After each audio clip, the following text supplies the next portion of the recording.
opportunity for all of us in the Twins organization to say thank you for all your support over the years. And we know there's people that maybe can't get to the game, listen on the radio, watch on the TV, and believe me, we understand and we appreciate all the support that you give us down here in Albert Lee or wherever we may go. There's a lot of Twins fans out there, almost more than we would ever could imagine.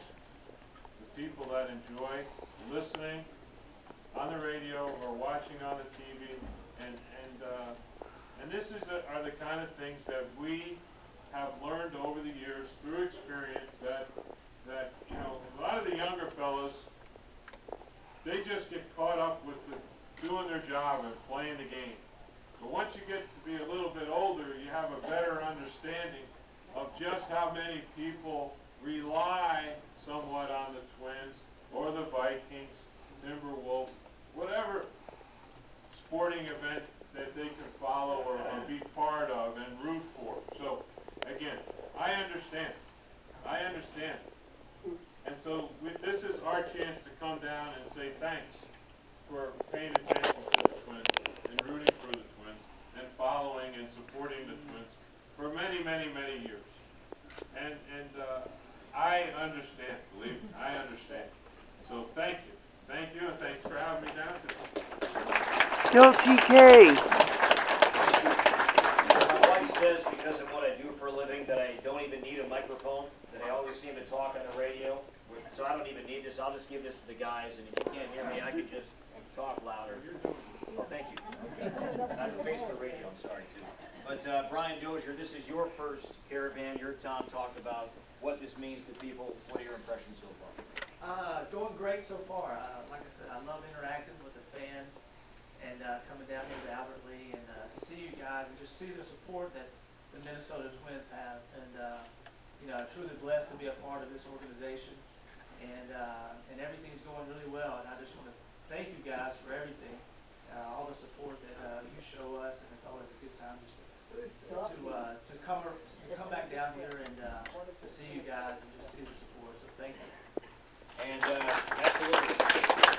And to Brian's right, Liam Hendricks, I mentioned, say hello to the people so they know I'm not lying about your accent. Hey, how you going? What do you think? Australia? I think he's from, you know, I said Owatonna, but then you want to throw out another city, go right ahead.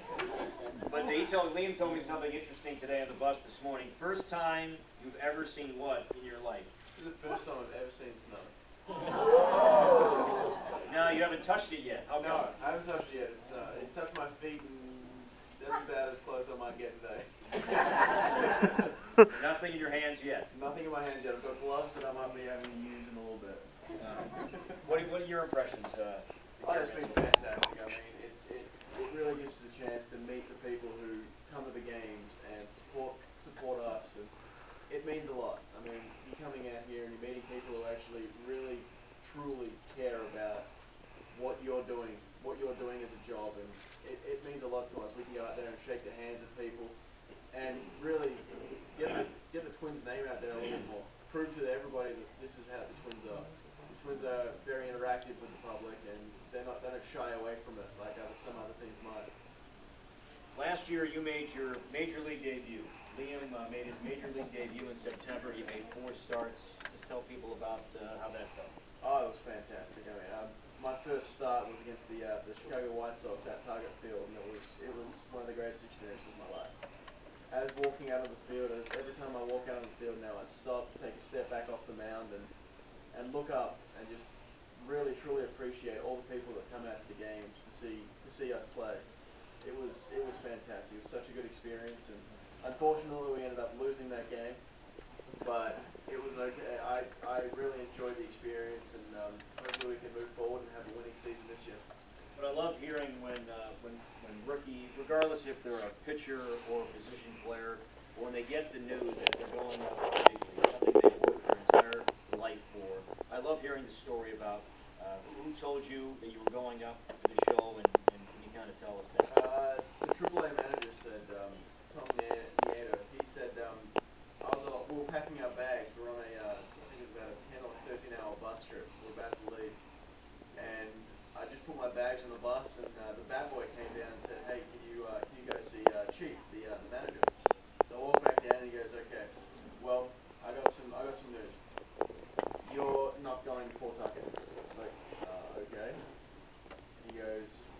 you're going up to Minnesota. You'll be starting in a couple of days. As soon as I heard that, your knees started to get a little bit weak.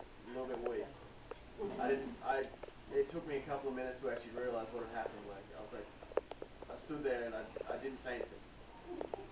I was just shocked. I really wasn't expecting it, and then so it was the happiest time I've ever had to get my stuff off a bus. But I walked down and the team was very, very supportive. There was 3 of us going up, and two of us, me and Carl Waldrop, were making our debut. So it was a very exciting time. So I went outside and made a couple of phone calls to let some people know, and it was fantastic. I really enjoyed it. Brian, is that a moment that you dream about yourself?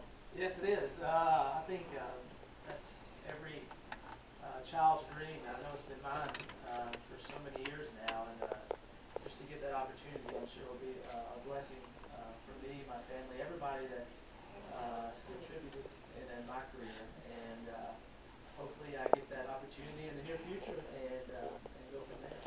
And Tom, how special is that for you? Whether I know there's so many rewarding parts of baseball, obviously winning it all like the Twins did in '87 and '91, but telling a young player, whether you were a minor league manager or even a skipper, big league skipper, that they made the team, that they made the big league team, is that quite a rewarding feeling? Yeah, it's fun. Watching the younger people and how they react, and you know, it's a dream, and the dream's coming true for them.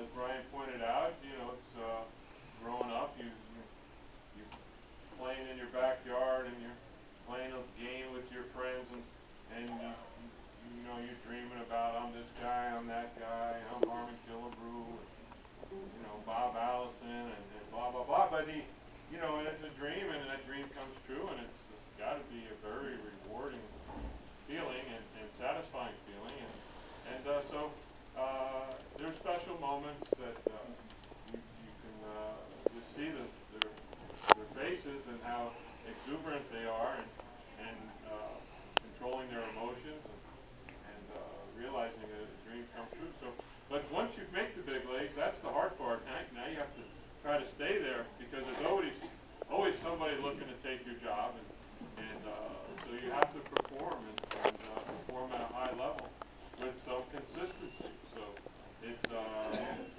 we like to tell them when they do make the big leagues, you know, the hard work is just beginning. You know, you might think you've worked really hard to get here, and you have, but now you really have to turn it up another notch to stay at that level of play and excellence, so you can stay at the big leagues, and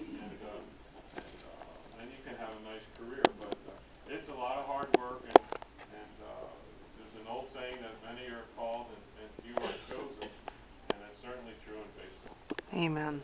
If any of you folks have any questions for any of the players or Tom, please don't hesitate to ask. What we've been doing on these caravans is really opening up these forums to you, the fans, because we want this to be interactive with you. So if you have any questions, please raise. Yes, sir.